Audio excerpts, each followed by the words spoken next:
Okay, so I thought I would actually do a quick walk around of my bench just so you could see it on video. So I'm sorry if it's real shaky.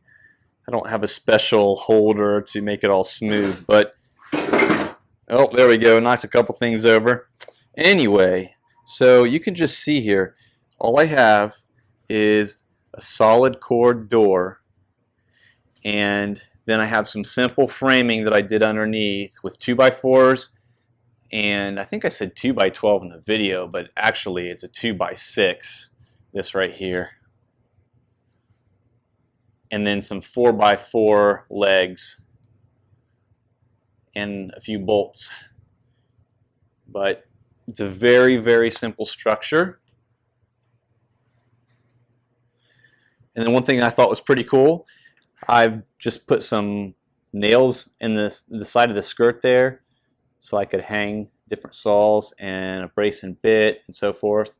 And then also, another thing I'm going to do at some point is probably make some kind of drawers on the end that pull out for maybe chisels or something I want to put in there. But it's a very simple workbench, but it works great.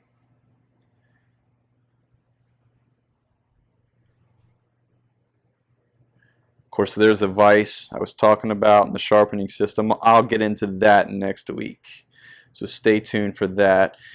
But let me see if I can do a little test here and kind of show you. I mean, it's a little wobbly, but not much. And you know what? Something I haven't done that would probably make it super solid is if I came down here, and sorry for this wood scrap mess, but if I came down here and I built a platform that attached to the support right here and attached to the legs in between, basically made a shelf all the way across to the other side, I'm pretty sure that's going to make that really sturdy.